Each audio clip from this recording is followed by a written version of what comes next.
Life in a world that keeps changing. Think that it's progress you're making.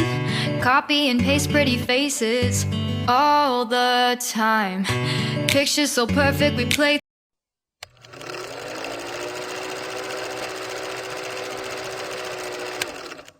Hello wonderful people, welcome back again to Anointed Lady TV. Good morning, good afternoon, good evening. I greet all of you according to una time. Yes, my wonderful viewers, if today not the first time you see they come across Anointed Lady TV, you are highly welcome. Thank you very much for stopping by. And to my returning subscribers, I appreciate all of you for a massive support to this channel. I say may God richly bless all of you all in Jesus name. Amen. All right, my correct viewers, make we watch this video together.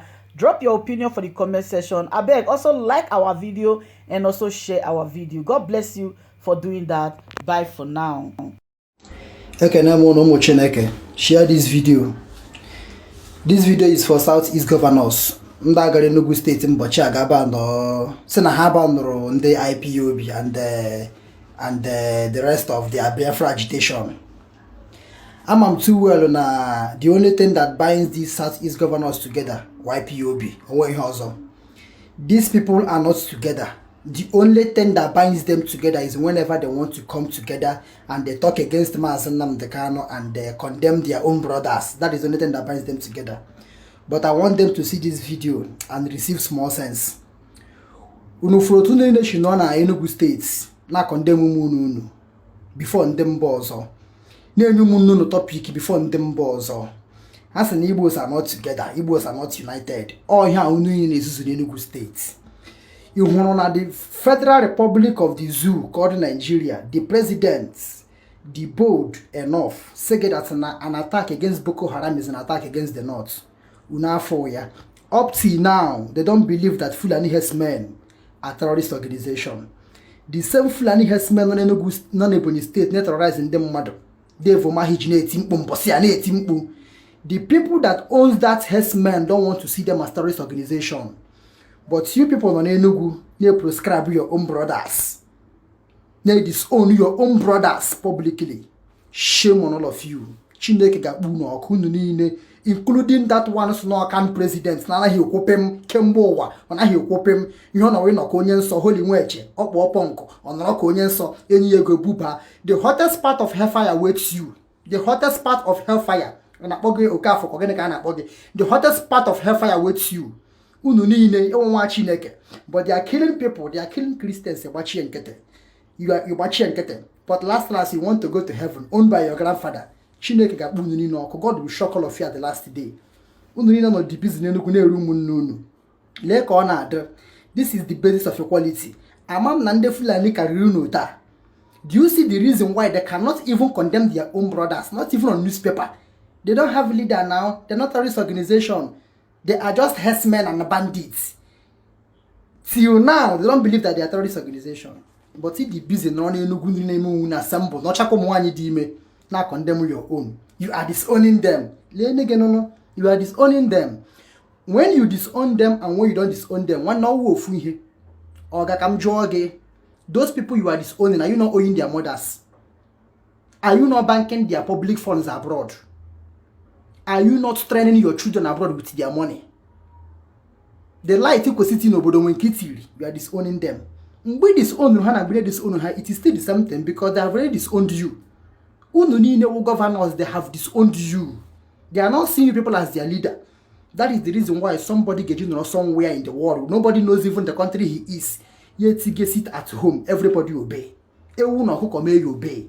That is who they are. That is, they believe that this man is their leader, not you people. Force, subjugation, you people control the media, forcefully, everybody will obey. Force, you must obey by force, you must obey by force. At the heart of every Igbo person, every Igbo blood, they know who their leader is. All Mazen Namdekano, now where you draw. Do you understand? Uno amatu we na atwa ya ka vote, two people will win. Always zoku chineke. Forget about you bought media over. I condemn you, I disown you, I do you this. The people have already disowned you because Irura Honzo. Irura has school. Even you where they disown, no more getting abroad now got school. Even you where they disown, you cannot treat yourself in the zoo. Just like Bola Ahmed Tinubu is doing in France. So what is the essence of disowning now? Okay, we disown Haketa now. Or get mega short order an expensive hospital error. The free medical center will you shut it down? Or get mega napo hawking in her sofa. I don't understand. Or get most money in a roga block hoya. If at all no one care. We love run and we hate is the same thing. People should stop disgracing yourselves. I expect you people to know better. I expect you people to know better. Up till now, unu may allow greed, envy, jealousy. Jidu naso unu kaabo, unu zukwa ni ike. Apart from Senator Enyi na ya baribe, yeni na hu juru n'Enugu pregnant women. Ana kwacha kande wune miscarriage, onwe nke wo mmato. Unu niile. The only thing that binds you people together, IPOB, shame on you people. Unu ga not together. Prescribe or ban or disown IPOB, but we now not together. We put one person with the president of Nigeria. You never know she die. You hear me boku unu. You people can come together, prescribe your brothers, but come together, bring out one person as a presidential candidate. You people cannot do that. IPOB is the only thing that binds people together. Shame on all of you. Peter Obi, Anambra State, Moalo, the same place. Peter Obi na for vice president, Moalo na president. Why can't those two brothers come together and bring out one person?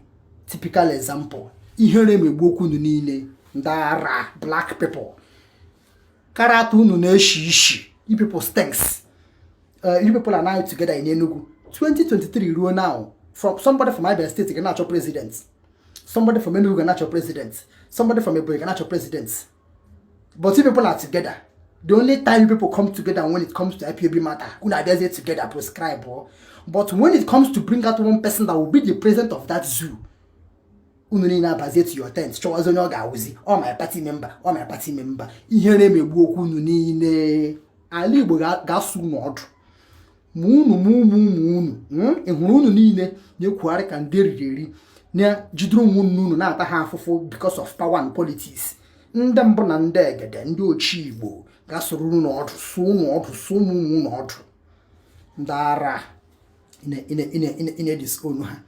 Your fellow men cannot come out publicly disown their own brothers. That is the basis of your quality. Ihe na eme unu, agwa unu na-eshi. Their brothers are busy killing people in Southern Kaduna, killing people in Niger State, killing people in Borno, killing some soldiers in Borno as well. But they cannot come out and call them terrorist organization. They will never. Come on, they are just bandits. But see the busy now one more that you are disowning your people. I don't understand. If any of you dies today, that they couldn't get water that now. If Igbos truly love you people or they have disowned people long ago. I won't hear Potaro, Imonuna media now. Whatever you tell them is what they will say. Hebrew the media now, they disown this person, they disown that person. Unu leader, somebody take it at home. Everybody may obey. Only how kusirunu. Une went ground. The only place no ground on a media and newspaper or no ground.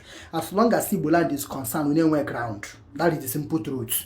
You people should stop disgracing yourselves. Ban on all as unike. Une went ground on a Igbo. Do you understand? Every Igbo person knows who they are, who knows who they love and who they believe to be their leader. Our own force. Mazen Namdekani is not paying anybody. He's not assembling anybody. Any habarais na Indomie. Here go, come and vote for me. Come and subscribe to me. No. People gave him pure love. But they gave him pure love. That is the leader. So on a wound iwe, yo we wound nine, also cause yasubun nine, the oshi. You are disowning your brothers. Yeah, they are this, they are that. Those same brothers you are disowning, if you in the hall of Rogabi, like you seriously believe in the hall of Roge, Ndiji Mahan and Pahongo for close to 8 months. If you in the hall of Roge, Ndiji Gija Alonso Hagana, or will you bank abroad, na Koyana hotel, so now abroad. If you in the hall of Roge. Ndekwa siti ro consider mmiri onwe nke imere if you na ha love roge abi you seriously believe na ha love roge e horo wa unu mewecha unu na power but no wa mark this video somewhere, mark this word somewhere, no wa ndembo na ndege ndị ochie Igbo gasoro mu n'ọdụ because yelu nezuzu na wo mu unu gebule at last owo mu unu gebule at last unu ne disown umukorobia disowning igbo unu dia ndị ara ndị mbụ unu nwụkwa ka disown unu n'ala mmụọ ndị iberibe ndị ochie igbo disown unu ali igbo nna azụkwu disown unu ndị iberibe mmụọ we are disowning them ndị ara